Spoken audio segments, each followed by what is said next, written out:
Assalamualaikum warahmatullahi wabarakatuh. Kami dari kelompok 1 akan mempresentasikan modul 7 yaitu budaya dan subudaya. Kegiatan belajar kelompok ini terdiri dari Elina, Enik Murti Rahayu, saya sendiri Rici Rianti, saat ini dari Wik Idayani. Belajar 1 akan dipresentasikan oleh saya sendiri, dan selanjutnya mungkin akan dipresentasikan oleh saat ini. Next slide, Pak. Kegiatan belajar 1 adalah budaya. Next slide.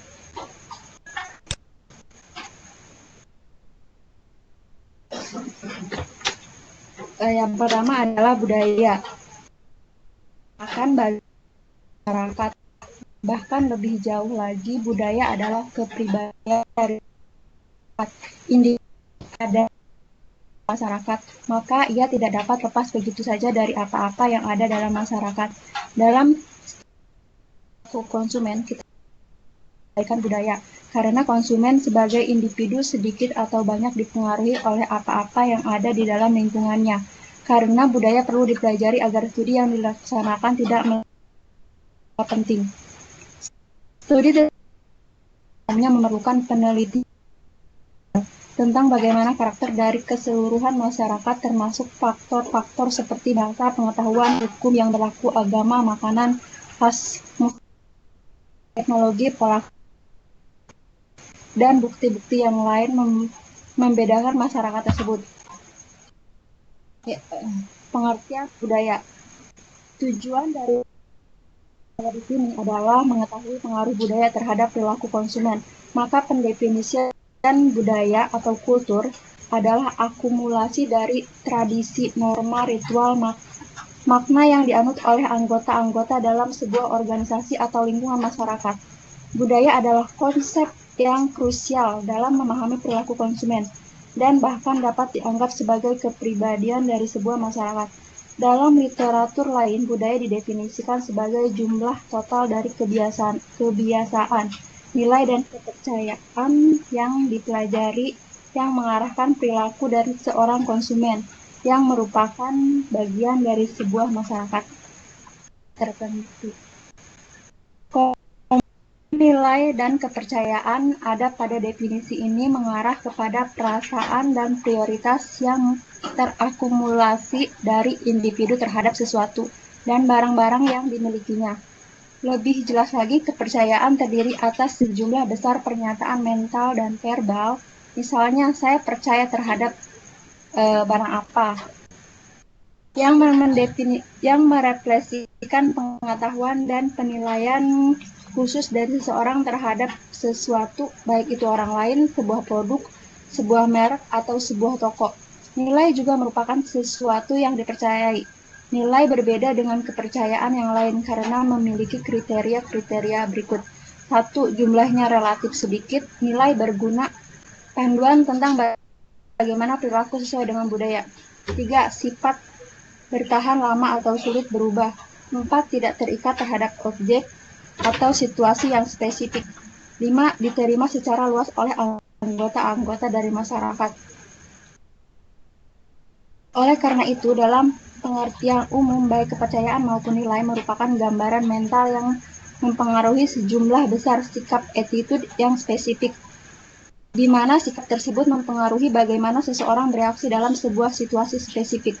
Berbeda dengan nilai dan kepercayaan, kebiasaan merupakan pola pelaksanaan yang sifatnya terbuka dari perilaku yang membentuk cara-cara yang disepakati atau diterima secara budaya dalam berperilaku di situasi tertentu. Seperti halnya nilai dan kepercayaan, kebiasaan adalah cara-cara berperilaku yang biasa dilakukan dan diterima. Sistem budaya mencakup beberapa area fungsional antara lain sebagai berikut. Ekologi di mana sistem beradaptasi menjadi habitat area ini dibentuk oleh teknologi yang digunakan untuk meraih dan mendistribusi sumber daya. Contohnya orang Jepang. di mana mereka sangat menghargai produk-produk yang didesain dengan tujuan mengefisienkan penggunaan ruang atau mudah disimpan karena ukuran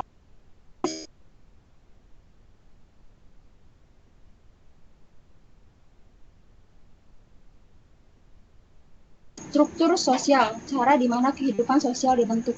Hal ini mencakup kelompok domestik dan politik yang memegang peranan penting dalam budaya. Misalnya ukuran negara di Indonesia yang mungkin saja yang Slide, Pak. Hal ini mencakup kelompok-kelompok domestik dan politik yang memegang peranan penting dalam budaya. Misalnya ukuran negara di Indonesia yang mungkin saja memiliki anak hingga lebih dari 5 dan memiliki banyak anggota keluarga. Dalam satu rumah ada nenek, bibi, kerabat, atau lainnya. Kondisi seperti ini tidak dapat dilihat dari Cina yang memiliki peraturan pembatasan pemilik anak atau negara-negara barat yang biasanya hanya tinggal dengan keluarga inti tanpa kerabat lain. Hal ini salah satunya dikarenakan peraturan pemerintah yang masing-masing area tersebut. Ideologi karakteristik mental dari seseorang dan cara di mana mereka berkaitan dengan kelompok sosial dan lingkungan mereka. Mereka membagi ide tertentu tentang prinsip dan keadilan, juga tentang etos atau kelompok moral dan prinsip estetis.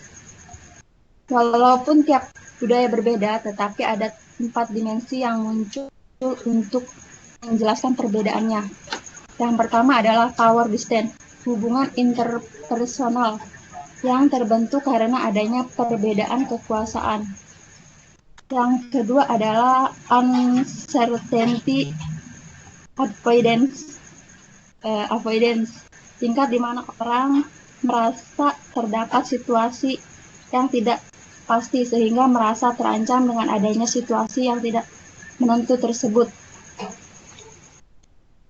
Yang ketiga adalah masculinity atau femininity, tingkat di mana peran jenis kelamin dapat tergambarkan secara jelas.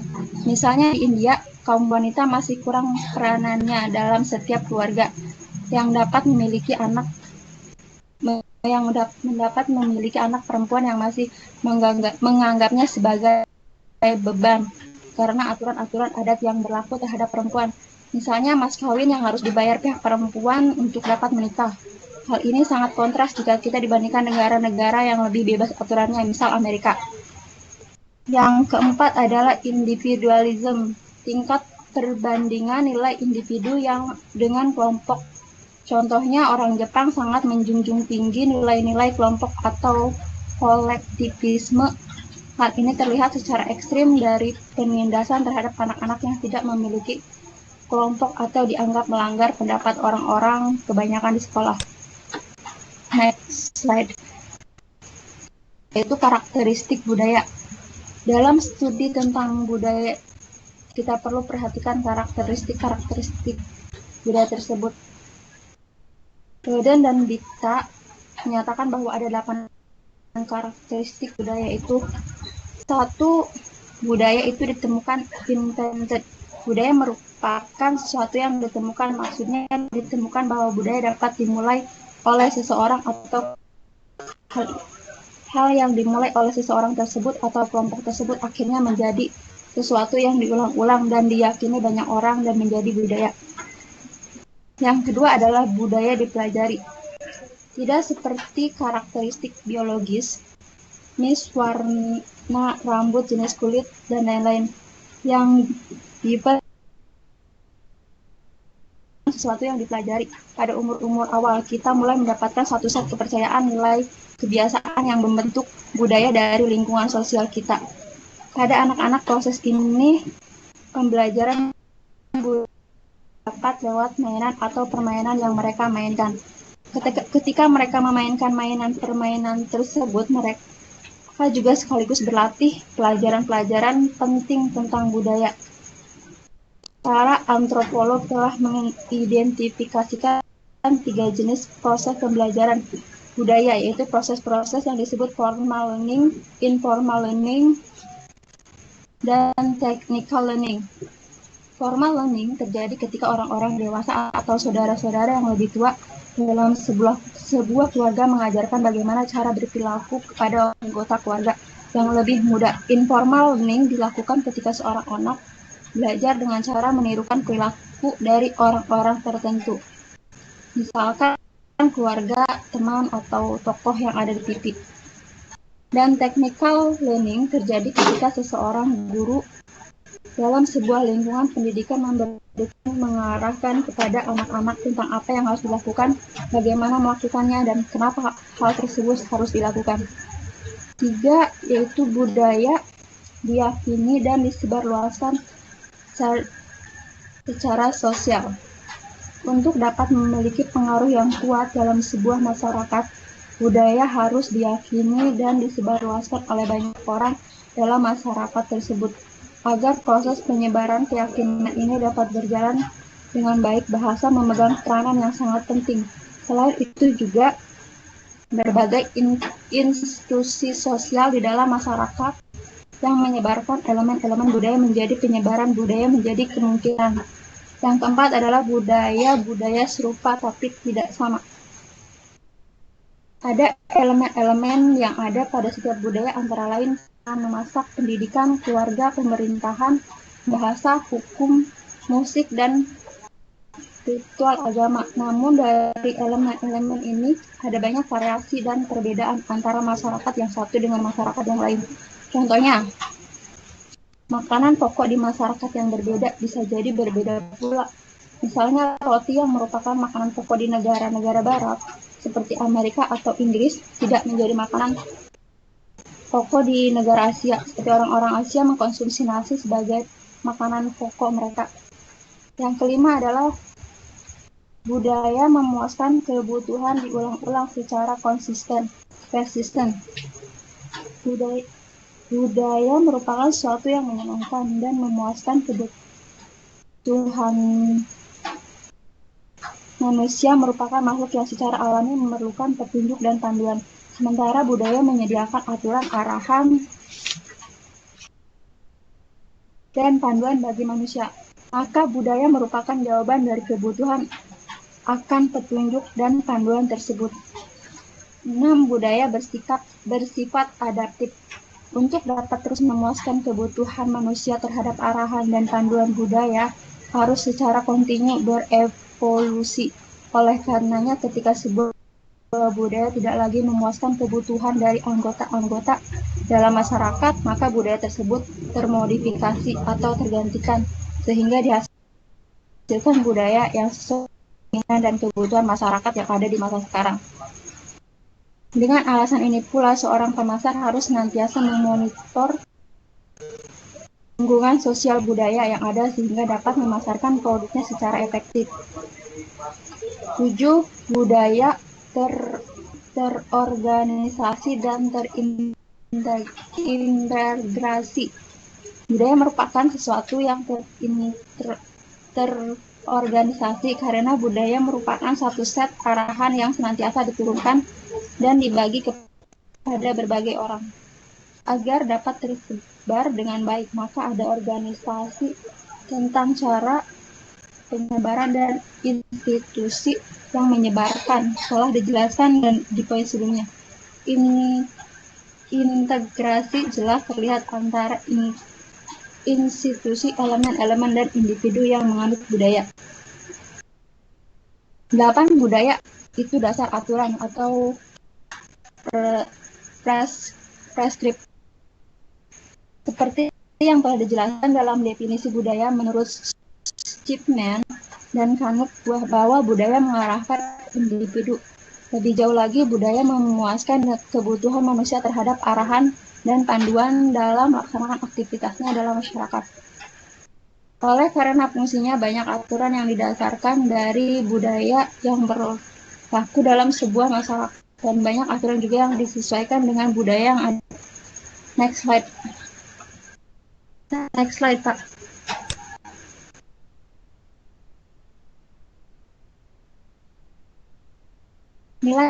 Nilai budaya. Nilai adalah ide umumnya tentang tujuan yang baik dan yang buruk dari alur norma atau aturan yang menjelaskan tentang yang benar atau yang salah, yang bisa diterima dan yang tidak. Beberapa norma dikatakan sebagai enacted norm, di mana maksud dari terlihat secara eksplisit benar dan salah. Namun banyak norma yang lain yang lebih halus yang disebut coercive norm. Norma ini telah tertanam dalam budaya dan hanya bisa terlihat melalui interaksi antar anggota dalam budaya. Norma ini mencakup custom adalah norma yang diturunkan dari masa lampau yang mengatur dasar kehidupan seperti pembagian pekerjaan dan dalam rumah tangga.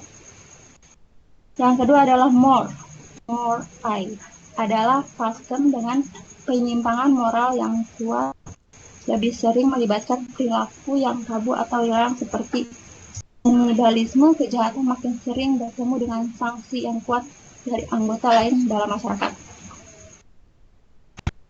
Yang ketiga adalah convention, norma yang berdasarkan pada tingkah laku dalam kehidupan sehari-hari. Aturan ini sehubungan dengan seluruh perilaku konsumen. 3 tipe norma tersebut yang mengarahkan pada perilaku budaya yang pantas. Nilai-nilai budaya berguna sebagai standar atau kriteria yang mengarahkan kita bagaimana berperilaku, sikap apa yang sebaiknya ditunjukkan, dan bagaimana kita menilai membandingkan diri kita dengan orang lain. Salah satu cara mengukur budaya didapat dari mengukur nilai-nilai budaya. Pengukuran semacam inilah yang dikenal dengan Rockett's Value Survey. Sebuah survei terhadap sistem nilai individu di mana responden mengisi sendiri belangko yang disediakan yang dibagi dalam 2 bagian. Setiap bagian mengukur tipe-tipe norma personal yang berbeda namun saling melengkapi. Dalam bagian-bagian tersebut terdapat 8 buah terminal value. Tujuan personal yang bersifat relatif penting, 18 instrumental value yang mengukur pendekatan dipakai individu dalam mencapai tujuan personal yang dinyatakan dalam terminal value. Terminal value yang dicantumkan antara lain kesetaraan, kebebasan, kesenangan, kebahagiaan, persahabatan sejati, kebijaksanaan, dan lain-lain. Sementara instrumental value antara lain ambisius, jujur, bersikap logis, sopan, bertanggung jawab, dan lain-lain. Nilai budaya yang berlaku berbeda di setiap wilayah. Nilai yang berlaku di satu negara belum tentu berlaku di negara atau bahkan bisa bertolak belakang dari negara yang berlaku di negara lain tersebut. Dalam bagian ini coba kita bahas beberapa nilai yang berlaku di Amerika Serikat dan membandingkan dengan di Indonesia. Yang pertama adalah individualisme. Masyarakat Amerika adalah masyarakat yang menjunjung tinggi nilai kebebasan. Kebebasan dalam masyarakat ini juga dihubungkan tidak tergantung terhadap orang lain, karena itu masyarakat Amerika juga ingin terlihat sebagai individu yang berbeda dengan orang lain, menonjolkan ciri individu. Sementara di Indonesia, individualisme dalam konteks tidak tergantung dengan orang lain masih belum luas. Ikatan keluarga dan teman sangat diandalkan di negara ini. Keputusan yang dibuat oleh individu juga masih cukup tergantung dari keputusan kelompok-kelompok tersebut. Keluarga atau di Indonesia masih mengandalkan teman dan keluarga jika dibandingkan dengan masyarakat Amerika. 2. Yaitu kebebasan. Masyarakat Amerika termasuk menjunjung tinggi nilai kebebasan. Hal ini juga berkaitan dengan nilai individualisme yang mereka junjung. Ciri unik individu yang dihormati sangat berkaitan dengan hak setiap individu untuk berkreasi dan penilaian terhadap apa yang dihasilkan individu, bukan yang lain. Hal ini merupakan alasan produsen di Amerika memberikan banyak pilihan dalam produknya sesuai dengan kebutuhan setiap individu konsumennya. Sementara di Indonesia kebebasan tidak terlalu dominan. Batas-batas dalam masyarakat atau norma norma sangat menjadi patokan walaupun nilai individu tidak diabaikan. Next slide.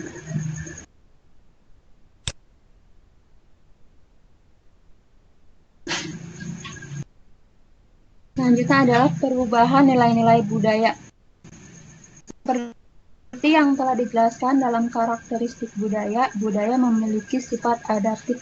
Maka dapat disimpulkan bahwa komponen-komponen di dalamnya pun pasti akan berubah saat budaya tersebut berubah, termasuk nilai. Oleh karenanya, seorang pemasak harus senantiasa memonitor kondisi lingkungan sosial budaya yang ada di lingkungan konsumennya, agar dapat merespon perubahan yang terjadi sesuai dengan kebutuhan.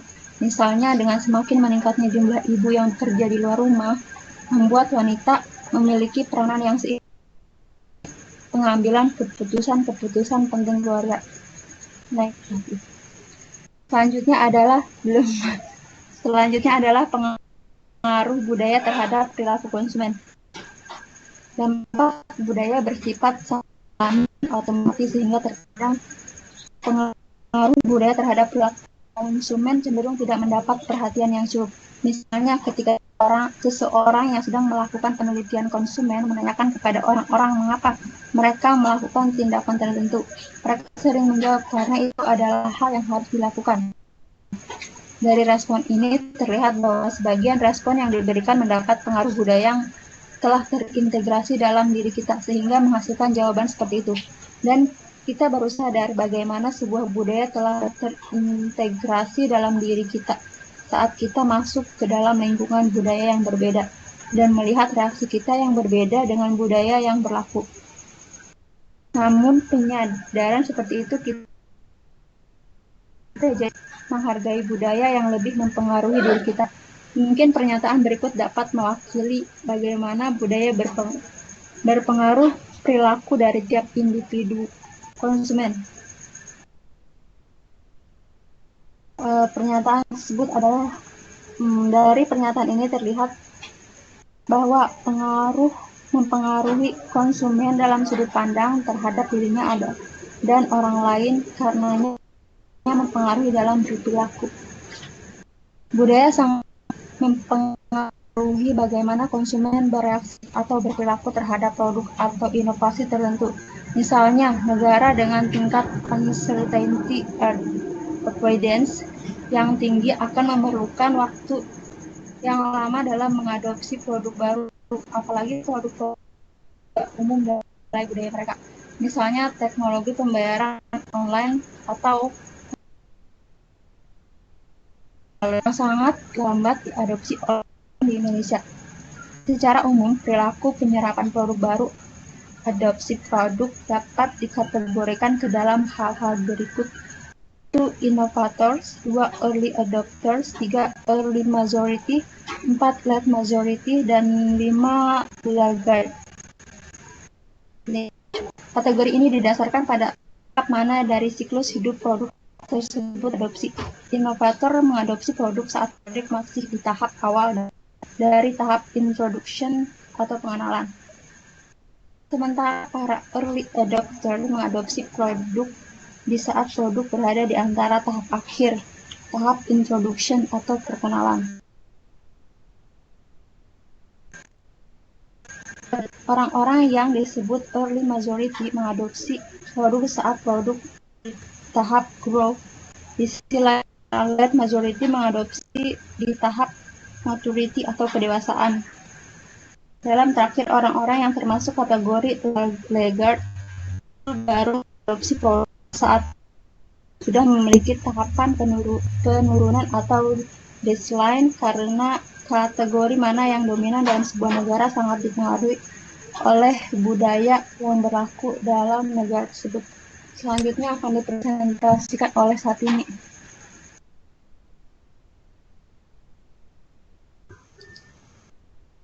Ya. Selamat malam semuanya. Saya akan melanjutkan modul presentasi untuk modul 7, yaitu kegiatan belajar tentang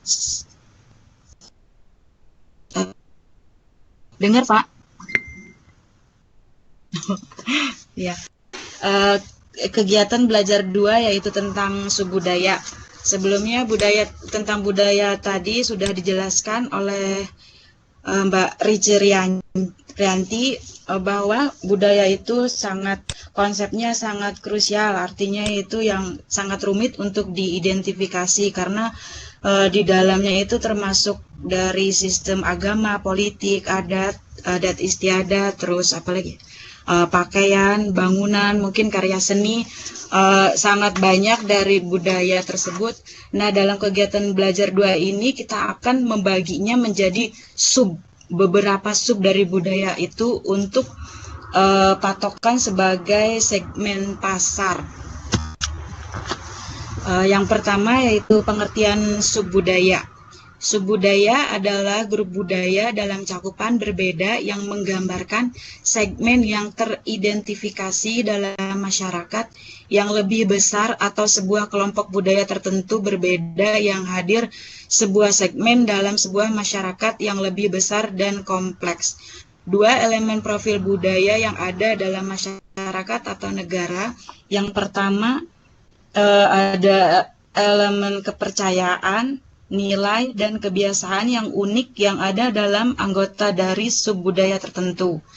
Dan yang kedua ada tema budaya utama yang dibagi dalam kebanyakan populasi berbeda dalam tiap keanggotaan subbudaya yang spesifik.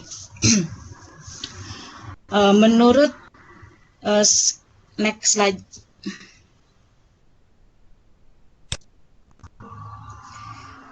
Yang selanjutnya yaitu subbudaya sebagai sebuah segmen pasar.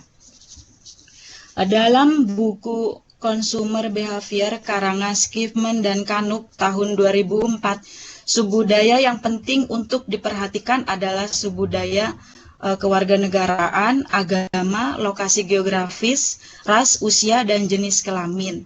Yang pertama yaitu subbudaya kewarganegaraan.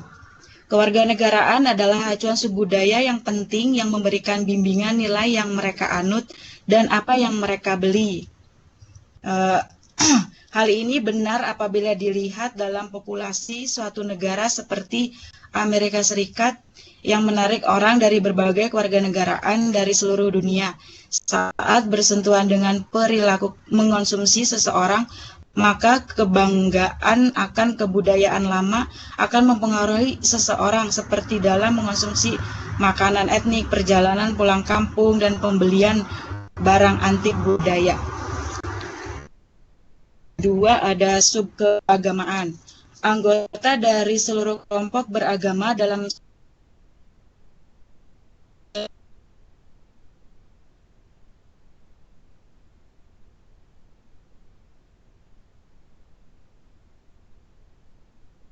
melakukan keputusan pembelian berdasarkan produk tertentu dan item tersebut dapat menjadi populer di kelompok yang lain. Contohnya seperti di Indonesia, kalau misalkan pakaian-pakaian yang mini belum tentu akan laris di Indonesia ya. Kalau di Indonesia kan identik dengan pakaian tertutup dan rapi seperti itu. Itu juga para pemasar akan memperhatikan segmen pasar menurut subbudaya keagamaan. Dan selanjutnya ada subbudaya geografis regional. Pemberian pembedaan secara fisik dan ukuran wilayah merupakan suatu hal yang biasa apabila melihat dari negara maju seperti Amerika, di mana banyak orang Amerika yang memiliki identifikasi regional dan menggunakan jenis identifikasi ini sebagai dasar untuk mengenali orang lain. Label ini digunakan untuk mengarahkan kita dalam mengembangkan gambaran mental dan menunjang stereotip orang. Stereotipe ini adalah seseorang hanya berdasarkan persepsi terhadap kelompok di mana orang tersebut dapat Yang selanjutnya, next slide.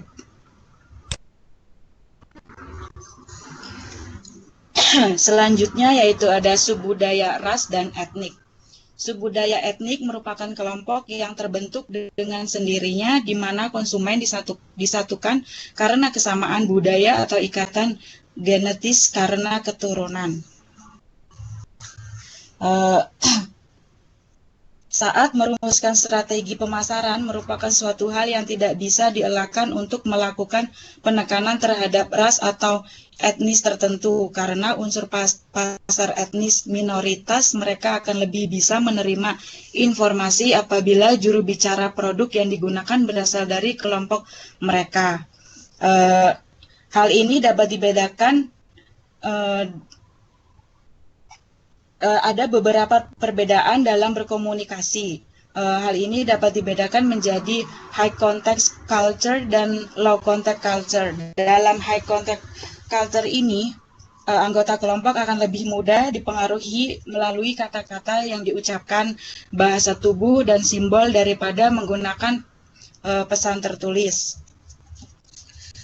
Selain itu, banyak juga subbudaya yang mempunyai keterkaitan stereotipe kuat. Dengan mereka, pada masa yang lalu banyak pemasar yang menggunakan simbol-simbol yang langsung berkaitan dengan kelompok tertentu yang mereka bidik, dan terkadang merendahkan yang lain seperti orang Amerika yang dikaitkan sebagai pekerja kasar. Tingkatan akulturasi yang berkaitan dengan keturunan Amerika Latin bisa dilihat pada halaman 7.19, karena di slide mungkin nggak kelihatan. Di situ ada gambar model akulturasi konsumen. Akulturasi itu adalah proses sosial yang timbul manakala suatu kelompok manusia dengan kebudayaan tertentu dihadapkan dengan unsur dari suatu kebudayaan asing. Intinya dari suatu negara, misalkan di Indonesia, ada perpaduan dari negara lain yang masuk ke dalam. Contohnya di sini ada perbedaan individu, yaitu ada variabel demografi, bahasa, kedatangan, identitas, etnis, faktor lingkungan.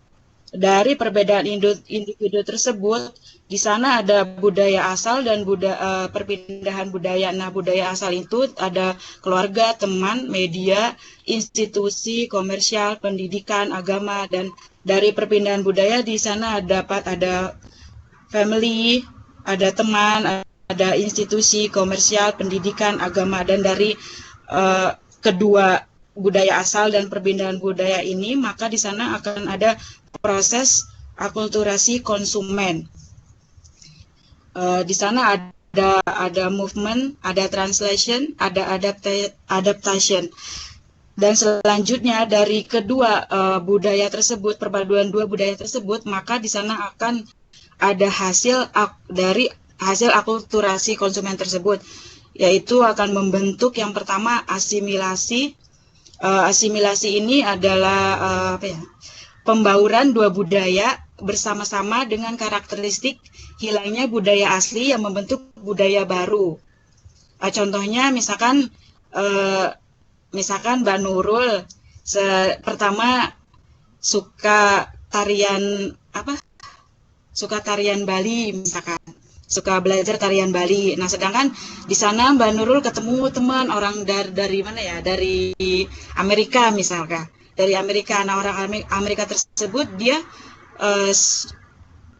kan membawa budaya dari negara dia sendiri. Dia itu punya tarian misalkan tango ya, tarian itu tango. Nah, Mbak Nurul dan orang Amerika tersebut mungkin berteman baik, sehingga di sana ada interaksi dan menghasilkan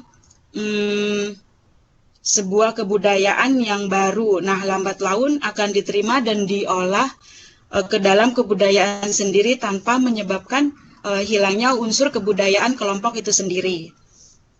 Dan menghasilkan perawatan. Dan yang ketiga itu menghasilkan resistensi, dan yang terakhir ada menghasilkan segregasi atau pemisahan suatu golongan dari golongan lainnya. Yang kelima ada subbudaya umur. Umur menjadi subbudaya yang penting. Kebutuhan dan kecenderungan seseorang akan mengalami perubahan sejalan dengan berjalannya umur. Kebutuhan dan kecenderungan tersebut biasanya memiliki kemiripan dengan orang lain yang memiliki umur yang sama. Oleh karena alasan inilah, umur konsumen dapat menjadi pengaruh yang signifikan dalam identitas diri seseorang. Ada beberapa batasan untuk mengelompokkan subbudaya umur menjadi 4 kelompok. Next slide, Pak.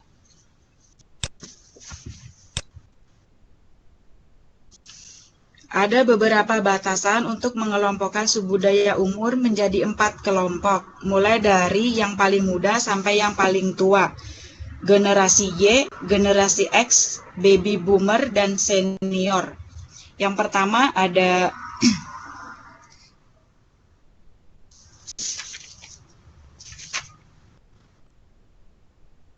tapi slide-nya bukan ya, Pak?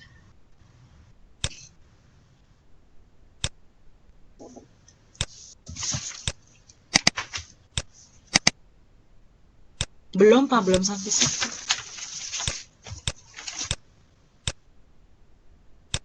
Kayaknya enggak deh.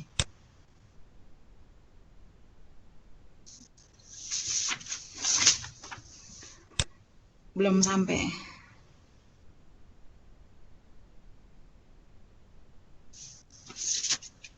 Iya benar ini, Pak. Iya benar ini. Ya. Nah, yang pertama ada pasar generasi Y. Cohort adalah kelompok individu yang lahir dalam waktu tertentu. Ini di Amerika Serikat mencakup 71 juta orang yang lahir antara tahun 1977 sampai tahun 1994. Ini berkisar untuk umur yang 23 tahun sampai 40 tahunan.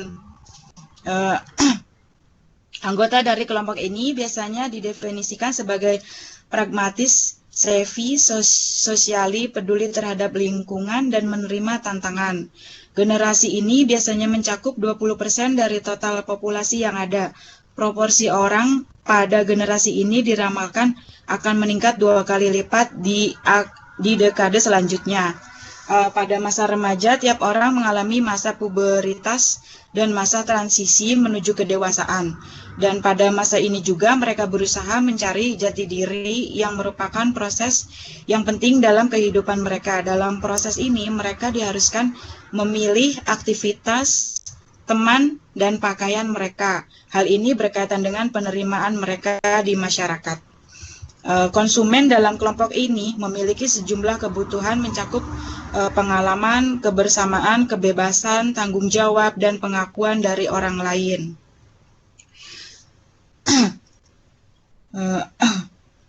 Untuk Indonesia sendiri, jumlah remaja merupakan pasar potensial. Persentase jumlah remaja di Indonesia lebih dari 30% dari jumlah total populasi penduduk Indonesia. Belajar dari orang tua mereka, banyak remaja yang sudah tidak memiliki uang tunai lagi. Mereka memiliki kartu kredit mereka sendiri. Dengan segala fasilitas dan ketertarikan mereka untuk memiliki berbagai macam produk, remaja menjadi sasaran target pasar yang potensial. Saat melakukan komunikasi dengan konsumen remaja, para pemasar harus mencoba berbicara menggunakan bahasa yang mereka pergunakan. Ada beberapa hal yang harus diperhatikan saat berkomunikasi dengan remaja. Antara lain, yang pertama ada don't talk down. Konsumen remaja ingin merasa bahwa merekalah yang menentukan pilihan untuk produk yang mereka gunakan. Dan yang kedua, jangan menjadi apa yang bukan diri kita. Tetap berpegang pada image merek yang dimiliki. Nilai remaja adalah berbicara langsung. Perusahaan yang melawan pendapat mereka bisa mengesankan mereka. Dan yang ketiga, hibur mereka. Buat menjadi interaktif dan jual secara cepat. Remaja suka apabila menemukan produk di tempat yang tidak mereka sangka. Televisi merupakan media yang paling mengena saat mereka mulai tertarik, dan maka mereka akan mengunjungi website perusahaan tersebut. Dan yang keempat, tunjukkan bahwa perusahaan tahu apa yang mereka rasakan, namun tetap dalam tahap yang wajar. Para pemasar juga harus menyadari pentingnya peran kelompok main atau klub mereka. Kelompok ini memiliki pengaruh yang kuat untuk mempengaruhi pola konsumsi mereka. Contohnya ada klub seperti klub basket, otomotif, atau musik. Banyak perusahaan yang berusaha melakukan penelitian untuk pasar remaja. Metode yang dilakukan juga bermacam-macam.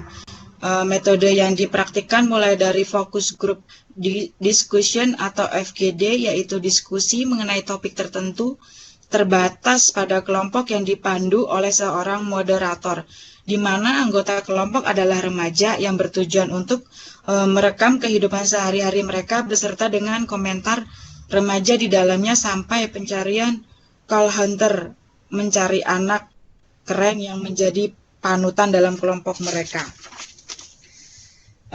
Remaja juga memiliki pengaruh terhadap keputusan pembelian orang tua mereka. Bukannya mereka memberikan nasihat untuk yang membantu orang tua mereka, remaja justru meningkatkan pembelian produk dalam keluarga.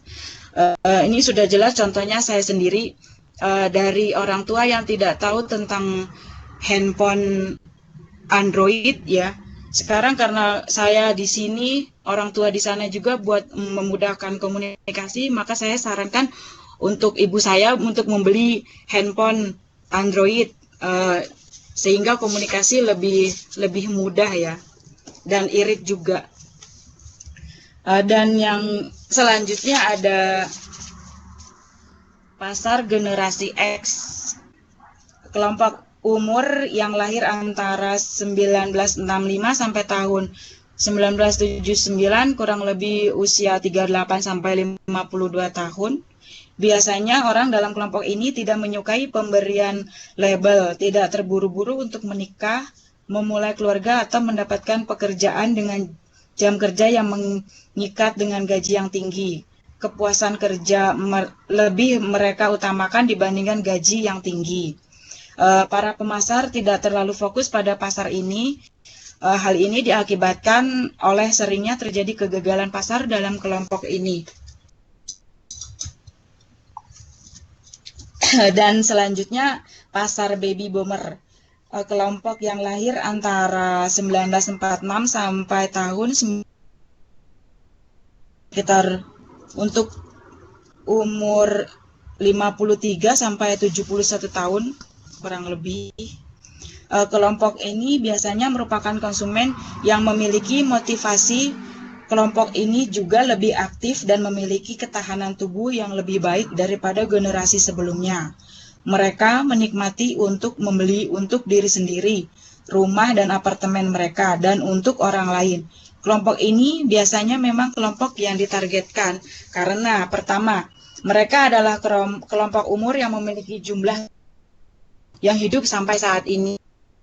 Yang kedua, mereka biasa memuaskan keputusan pembelian yang penting. Dan yang ketiga, mereka mencakup segmen kecil dari konsumen pembuat tren yang mempunyai pengaruh dalam selera konsumen untuk kelompok umur lain dalam masyarakat.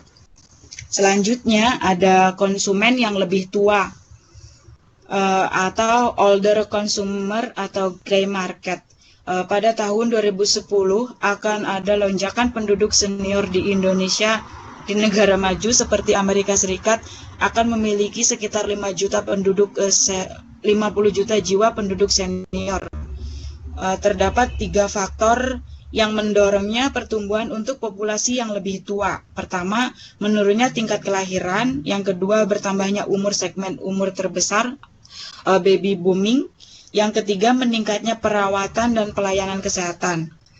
Namun faktanya dalam satu waktu orang bisa jadi memiliki persepsi umur yang berbeda. Secara spesifik mereka melihat bahwa mereka lebih muda daripada umur mereka. Hal ini dipengaruhi oleh yang pertama ada feel age, seberapa tua mereka merasa. Ada look age, seberapa tua penampilan mereka. Dan yang ketiga do age, berapa besar tingkat keterlibatan mereka dalam aktivitas yang melibatkan kelompok umur tertentu. Dan yang terakhir ada interest age, seberapa mirip tingkat ketertarikan mereka dengan anggota lain dalam kelompok umur tertentu.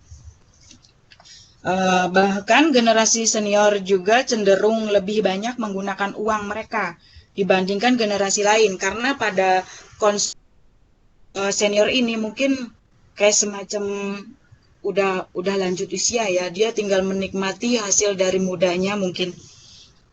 Nah, pemasar telah mengidentifikasi beberapa nilai kunci yang berkaitan dengan konsumen usia lanjut. Faktor ini antara berikut. 1. Autonomi. Konsumen yang matang lebih menginginkan kehidupan yang lebih aktif dan lebih bermanfaat. Dan yang kedua, connectedness. Konsumen yang lebih matang lebih menghargai ikatan yang mereka miliki dengan teman dan keluarga mereka. Dan yang ketiga, altruism. Konsumen yang lebih matang juga ingin memberikan sesuatu untuk dunia. Beberapa pendekatan segmentasi untuk generasi ini didasari pada premis awal pasar masyarakat usia lanjut berkaitan dengan cara orang untuk menghadapi masa tuanya.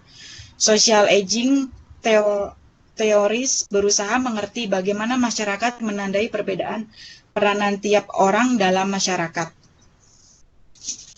Yang selanjutnya ada subbudaya tentang jenis kelamin sebagai subbudaya. Iya. Oleh karena peran jenis kelamin sangat penting dalam komponen budaya, merupakan hal yang mungkin untuk memuat gender sebagai kategori dari subbudaya. Ada beberapa perlakuan khusus yang membedakan antara peran wanita dengan pria. Contohnya, untuk tingkat agresivitas dan kompetensi lebih dihubungkan secara tradisional kepada kebiasaan pria, dan sedangkan untuk kerapihan, kebaikan, dan mudah berkomunikasi dihubungkan secara tradisional kepada kebiasaan wanita. Dan saat ini para pemasar tertarik pada wanita yang bekerja, terutama untuk wanita yang sudah menikah. Mereka mengenali para wanita bekerja di luar rumah ini sebagai salah satu segmen pasar yang besar dan sedang tumbuh. Segmen yang berbeda dengan segmen wanita yang tidak bekerja di luar rumah. Dan selanjutnya ada kelas sosial dan pendapatan sebagai subbudaya.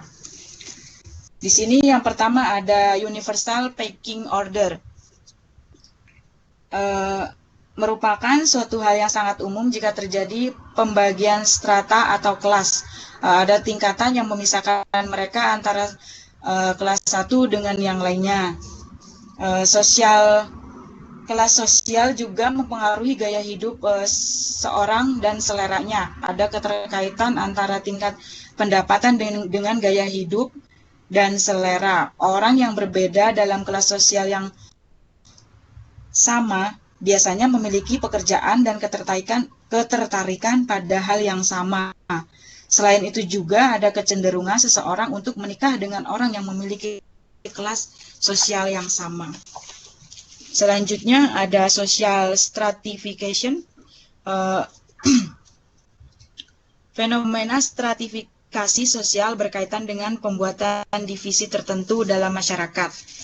Merupakan proses dalam sistem sosial di mana sumber daya yang bernilai dan langka didistribusikan secara tidak. Hal ini berkaitan dengan posisi status yang menjadi lebih atau kurang permanen diurutkan dalam pembagian sumber daya yang diterima oleh tiap pihak. Terdapat dua cara perolehan status dalam masyarakat. Pertama adalah status yang diraih atau achieved status. Yang dimaksud dengan achieved status ini adalah sumber daya yang dimiliki oleh seseorang di mana cara meraihnya melalui kerja keras dan melalui masa belajar yang sulit.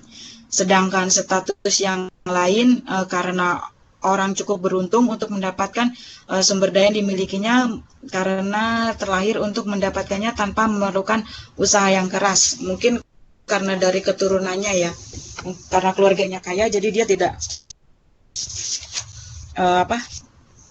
sudah tanpa perlu bekerja keras.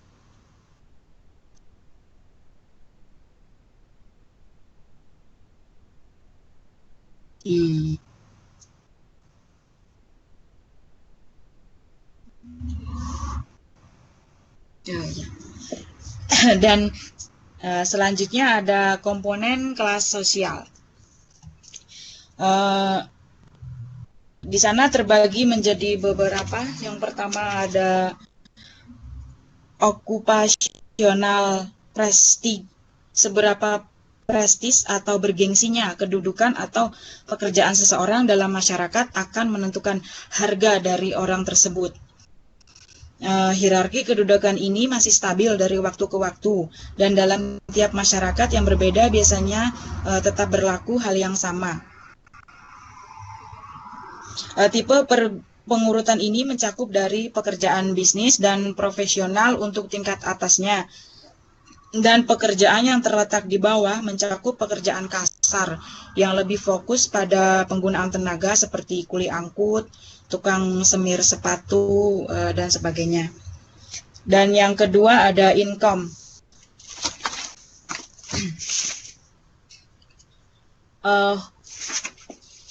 Distribusi kesejahteraan merupakan isu yang sangat diperhatikan oleh pemasar dan ilmuwan sosial karena hal ini berkaitan dengan daya beli seseorang dan potensi pasar yang terkandung. Hukum Pareto masih berlaku dalam distribusi kesejahteraan karena hampir di tiap masyarakat 75% aset yang ada dimiliki oleh 5 tingkat teratas dalam populasi. Tiap orang memerlukan uang untuk mengekspresikan selera mereka. Jadi pendapatan merupakan aspek yang sangat penting. Dan yang ketiga ada hubungan antara pendapatan dengan kelas sosial. Walaupun konsumen cenderung menggunakan uang sesuai kelas sosialnya, tapi tidak ada hubungan yang jelas antara kedua variabel ini. Bukan berarti makin banyak uang yang dihabiskan akan meningkatkan kelas sosialnya. Masalahnya yang timbul terlihat pada kondisi keluarga yang memiliki penghasilan yang relatif besar. Pada kondisi keluarga yang memiliki penghasilan relatif besar, tapi didapatkan dari beberapa pekerjaan pada tingkat bawah atau kasar. Begitu juga individu yang menggunakan untuk kebutuhan personalnya. Makin banyak uang yang dihabiskan tidak berarti mengalami peningkatan kelas sosial. Ini hanya dikaitkan dibandingkan dengan peningkatan kelas.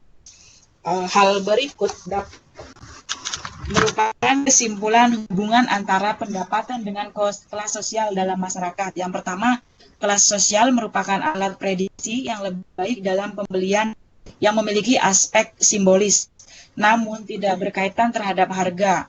Contohnya parfum. Dan yang kedua, pendapatan menjadi alat prediksi yang lebih baik untuk sebagian besar pengeluarannya tidak berkaitan dengan status dan aspek simbolis. Contohnya seperti kebutuhan sehari-hari. Dan yang ketiga, keduanya antara kelas sosial dan pendapatan dipergunakan untuk memprediksi pembelian produk yang mahal dan simbolis. Dan selanjutnya yaitu mengukur kelas sosial.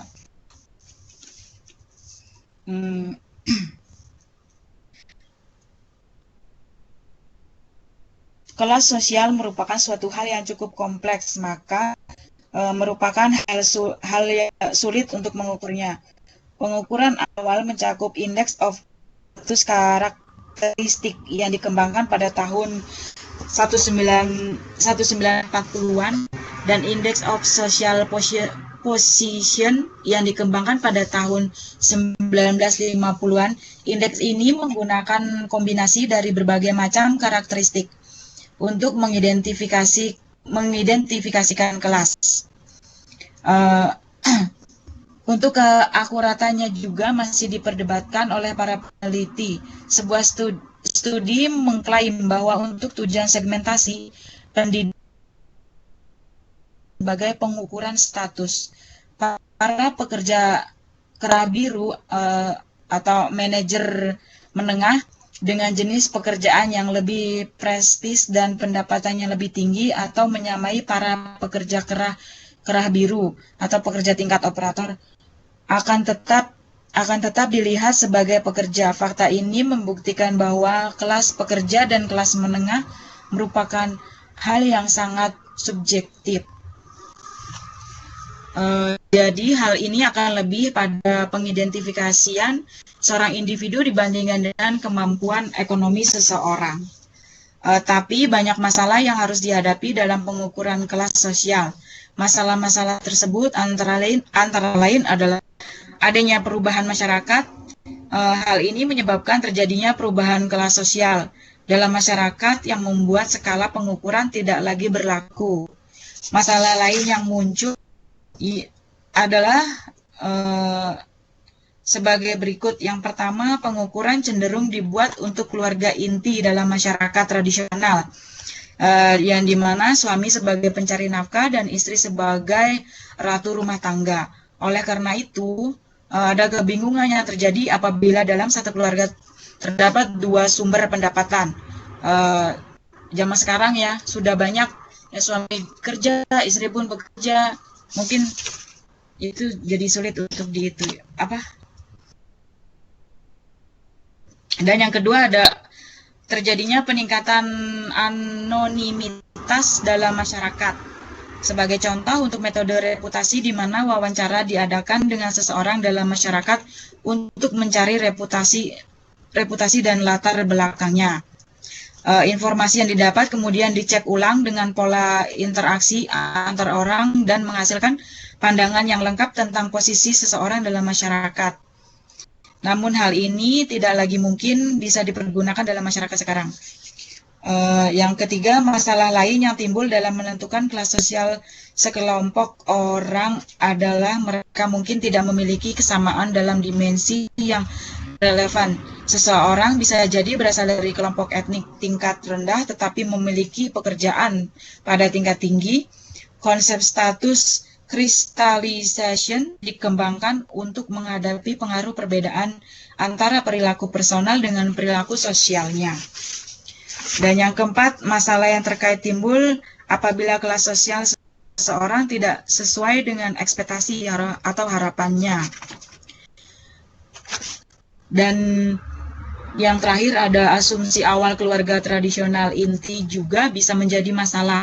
Diasumsikan bahwa seorang wanita mendapatkan statusnya dari suaminya. Keakuratan asumsi ini harus dipertanyakan. Saat ini makin banyak wanita yang memiliki kontribusi pendapatan yang sangat besar dalam keluarganya serta memiliki kedudukan yang sama dengan suaminya. Selanjutnya ada masalah dalam segmentasi kelas sosial. Atau sebuah kesimpulan. Kelas sosial biasanya merupakan cara yang penting untuk mengategorikan konsumen, namun pemasar gagal untuk menggunakan informasi ini secara efektif. Hal ini dikarenakan hal-hal sebagai berikut. Yang pertama, mereka telah mengabaikan konsistenan status. Yang kedua, mereka telah mengabaikan pergerakan antar generasi. Yang ketiga, mereka mengabaikan subjektivitas kelas sosial. Dan yang keempat, mereka mengabaikan aspirasi konsumen untuk mengubah keberadaan kelas sosial mereka. Yang kelima, mereka telah mengabaikan status sosial dari wanita bekerja. Selanjutnya ada bagaimana kelas sosial mempengaruhi putusan membeli. Kelas produk dan toko yang berbeda ditunjukkan untuk kelas sosial tertentu yang sesuai. Kelas pekerja akan lebih menilai produk dari tingkat manfaat dan kenyamanan daripada dari sisi model dan gaya. Sebaliknya, untuk masyarakat suburban lebih mementingkan aspek penampilan dan image tubuh. Oleh karena itu, perbedaan berdasarkan kelas sosial ini dapat dijadikan sebagai dasar segmentasi untuk produk tertentu. Dan selanjutnya ada perbedaan kelas dalam pandangan dunia. Perbedaan kelas sosial yang mendasar mencakup konsumen di seluruh dunia. Sebagai contoh, untuk masyarakat dalam kelas pekerja akan lebih terkonsentrasi dan terikat. Mereka lebih berorientasi terhadap hal-hal yang ada di seputar diri mereka, konservatif dan berorientasi pada keluarga. Walaupun mereka juga berusaha untuk mendapatkan kehidupan yang lebih baik, tetapi masyarakat kelas pekerja tidak berminat untuk menyerupai gaya hidup kelas di atas mereka. Gaya hidup yang dapat dianggap tidak sesuai dengan pengorbanan yang dilakukan. Bahkan seorang peneliti Emil Durkheim menemukan bahwa tingkat bunuh diri lebih tinggi pada masyarakat yang berkecukupan.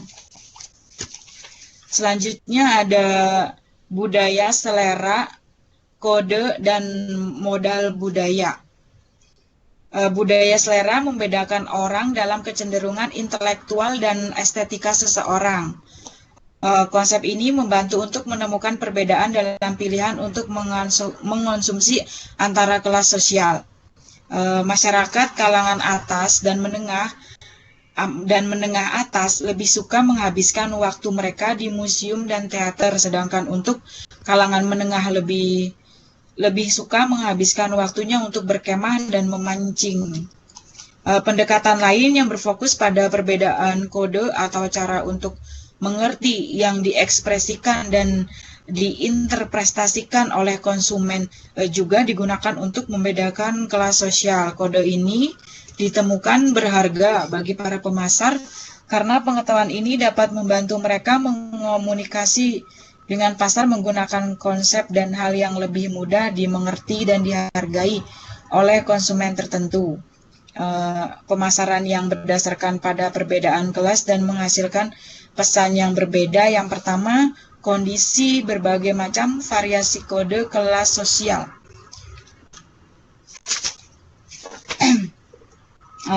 Restricted code merupakan kode yang umum digunakan oleh masyarakat kelas pekerja, sedangkan untuk elaborate kode lebih digunakan untuk masyarakat kelas atas, dan menengah atas. Restricted kode lebih mengacu pada objek, bukan hubungan antara objek.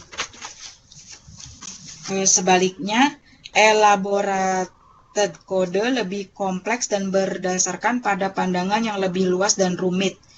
Perbedaan kode ini berdasarkan pada cara pendekatan dasar konsumen seperti waktu, hubungan sosial, dan objek. Seorang teoritis dari Prancis, Pierre Bourdieu telah menulis tentang lamanya proses di mana orang berlomba untuk mendapatkan sumber daya kapital yang mencakup ekonomi kapital atau sumber daya keuangan dan sosial kapital atau jaringan dan hubungan dengan organisasi. Pentingnya membangun dan mempertahankan jaringan atau hubungan dengan pihak-pihak tertentu ditunjukkan pada aktivitas bermain golf yang dilakukan oleh para profesional untuk menjalin hubungan dengan para rekan bisnis mereka agar urusan pekerjaan dapat menjadi lebih lancar. Selanjutnya ada Bourdieu juga mengingatkan akan pentingnya kultural kapital yang mengacu pada sekelompok praktik dan selera sosial tertentu. Pendekatan ini didasarkan pada teori grid group yang dikembangkan oleh antropologis Mary Douglas. Next slide. Jarak antara grid dan grup berdasarkan pada hubungan seseorang individu dengan kelompok sosial dan sistem sosial, umumnya berdasarkan pada model di bawah, maka akan didapat segmen sebagai berikut. Bisa dilihat pada halaman 7.31. Di situ ada gambar sebuah pengelompokan menurut kategori grid dan grup. Pada kuadran pertama ada high cultural capital, low group, dan high grid, di mana kuadran pertama ini menunjukkan masyarakat dengan pendapatan dan pendidikan yang tinggi dengan perilaku yang individualis. Karakter pencariannya diidentikan dengan ambisi pada kekuasaan dan kesejahteraan. Dan pada kuadran kedua ada high cultural capital, low economic capital, high group, dan low grid. Kuadran kedua ini menunjukkan masyarakat berpendidikan baik, namun dengan bayaran yang tidak terlalu besar, mempunyai identifikasi yang tinggi dengan kelompok profesional, tetapi dengan perilaku kritis pencariannya berdasarkan realisasi dari ide intelektual. Pada kuadran ketiga ada low cultural capital high, low economic capital, dan high group dan high greed. Kuadran ketiga merupakan masyarakat yang berkecukupan namun dengan pendidikan yang tidak terlalu tinggi, tidak terlalu berkaitan dengan kelompok masyarakat yang lebih besar. Dan pada kuadran keempat ada low cultural capital high, economic capital, low group, dan low greed. Kuadran ini merupakan masyarakat dengan modal, keuangan, dan pendidikan yang rendah namun memiliki keterikatan kelompok yang kuat. Kelompok ini lebih berorientasi lokal, pencariannya hanya fokus pada aktivitas dan kehidupan sehari-hari. Next slide.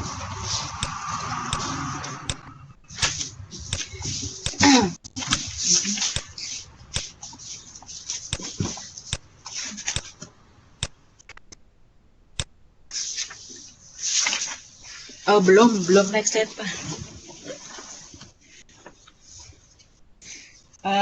Selanjutnya ada kelas sosial dan pendapatan sebagai dasar penentuan target pasar.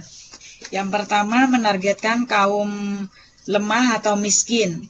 Pada dasarnya, masyarakat pada kelompok ini memiliki kebutuhan yang sama dengan kelas yang lain. Sayangnya, sumber daya yang ada sulit untuk diperoleh di sekitar masyarakat mereka. Pada beberapa kasus, masyarakat ini menikmati advertising sebagai hiburan tanpa ada niatan untuk mempelajari produk. Dan yang kedua, menargetkan kaum kaya. Kita hidup di zaman di mana orang mampu membeli boneka dengan perhiasan berlian dan baju yang dilapisi emas. Ada orang yang membeli produk ini.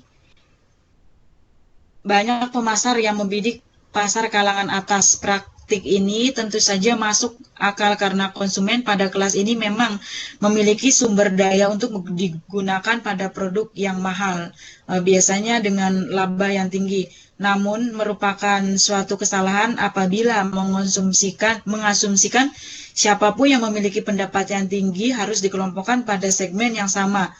Seperti yang telah disebutkan sebelumnya, kelas sosial juga mencakup cara hidup, jenis ketertarikan konsumen, dan prioritas untuk menggunakan uang merupakan faktor yang bisa dipengaruhi oleh dari mana mereka memperoleh uang, bagaimana mendapatkannya, dan seberapa lama mereka mendapatkannya.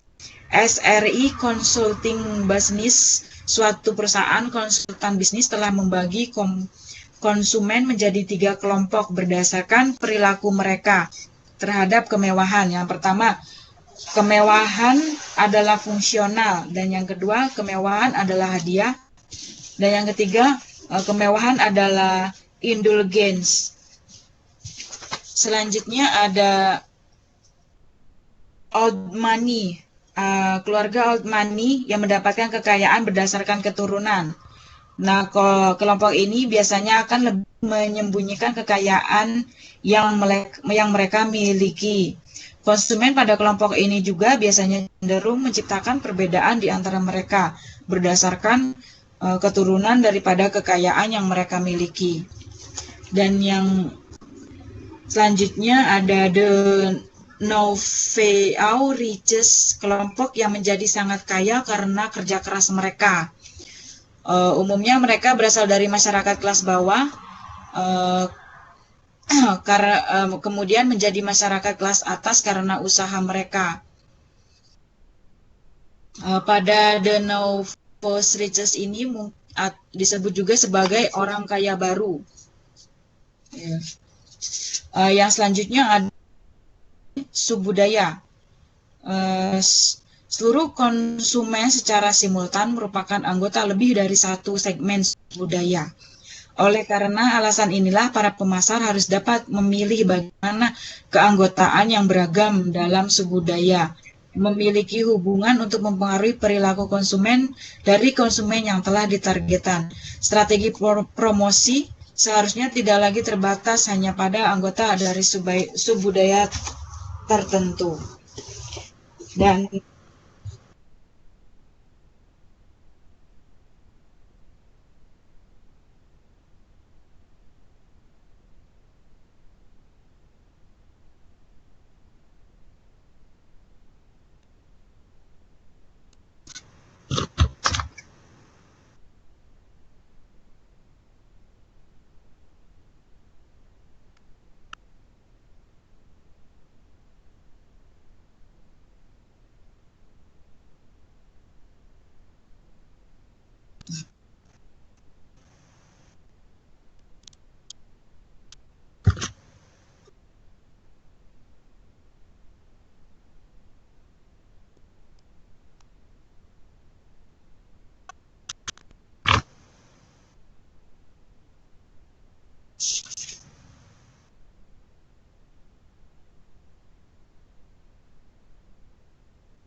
Ya, selanjutnya ada konsumen dalam konteks lintas budaya.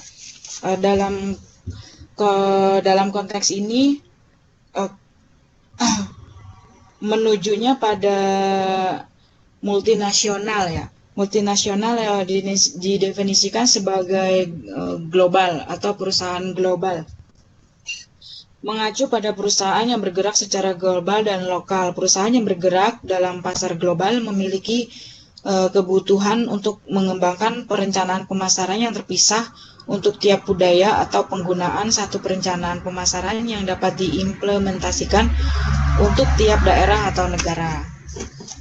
Dengan melakukan satu pengembangan untuk beberapa pasar, perusahaan dapat mengambil keuntungan dari economic of scale yang dihasilkan karena tidak harus menghabiskan banyak biaya dan waktu untuk mengembangkan strategi yang terpisah untuk tiap daerah. Mengadaptasi budaya dari budaya lokal juga merupakan salah satu cara yang bisa dipertimbangkan. Perspektif EMIC menekankan pada perbedaan antar budaya. Mereka merasa bahwa tiap budaya memiliki keunikan tersendiri dengan sistem nilai tersendiri, adat dan peraturan.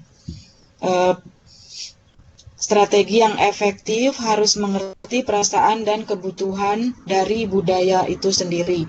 Pendekatan EMIC untuk budaya dilakukan secara subjektif dan merupakan hasil dari pengalaman. Hal ini menjelaskan budaya sebagai pengalaman pribadi. Yang menjadi perhatian adalah persepsi di mana yang benar EMIC atau etik. Yang perlu disadari beberapa cara budaya memiliki perbedaan dalam kecenderungan produk dan norma, tergantung dari tipe produk yang pantas dan memungkinkan. Selain itu, pemasar juga harus sadar terhadap norma budaya khususnya yang berkaitan dengan topik sensitif bagi kelompok orang tertentu seperti hal yang tabu dan seksualitas, dan menyadari bahwa bahasa merupakan salah satu penghalang bagi pemasar yang ingin memasuki pasar negara asing. Salah satu alasan yang membuat pemasaran global gagal adalah terjadinya kebiasaan dan kecenderungan dalam setiap budaya sehingga mereka tidak bisa menggunakan produk dengan cara yang sama. Bahkan faktanya perbedaan budaya juga dapat timbul dalam negara yang sama. Indonesia bisa menjadi salah satu contohnya dengan berbagai macam suku yang dimiliki menghasilkan kebiasaan yang berbeda. Untuk memaksimalkan kemungkinan sukses dari suatu perusahaan yang bergerak dalam budaya yang berbeda, maka pemasar harus mengelompokkan konsumen di negara berbeda yang memiliki pandangan yang sama secara global. Terdapat dua segmen konsumen yang dapat menjadi kandidat yang baik dalam kategori ini. Yang pertama, mempengaruhi orang yang merupakan bagian dari masyarakat dunia dan yang menyebarkan idenya dari seluruh dunia melalui perjalanan yang dilakukan. Jaringan bisnis merupakan pengalaman media. Dan yang kedua, orang muda yang memiliki selera musik dan berpakaian yang dipengaruhi secara kuat oleh media-media yang mengudara di berbagai negara seperti MTV. Saat seseorang konsumen memutuskan untuk menggunakan suatu produk, maka biasanya ia masih terikat dengan kebiasaan dari negara asalnya. Konsumen menggunakan pengetahuan mereka untuk menelaah di mana produk ini dibuat untuk mengembangkan keputusan mereka dalam memilih produk. Contohnya kita di Taiwan, itu kalau misalkan kita lihat di toko, bukan toko Indonya, tapi di toko-toko swalayan di Taiwan, itu biasanya ada produk, ada tulisan kok kayak bahasa kita kenal gitu kan, kita pasti lihat dari produk mana ini gitu. Dan selanjutnya ada analisis konsumen lintas budaya. Analisis ini menyediakan pemahaman tentang psikologis, sosial, karakteristik budaya dari konsumen yang berasal dari negara asing yang dijadikan target sehingga mereka bisa mendesain strategi pemasaran yang efektif untuk pasar nasional yang spesifik. Tujuan utama dari analisis konsumen lintas budaya adalah untuk melihat bagaimana persamaan konsumen dalam dua atau lebih masyarakat dan bagaimana perbedaan mereka. Yang selanjutnya ada next slide.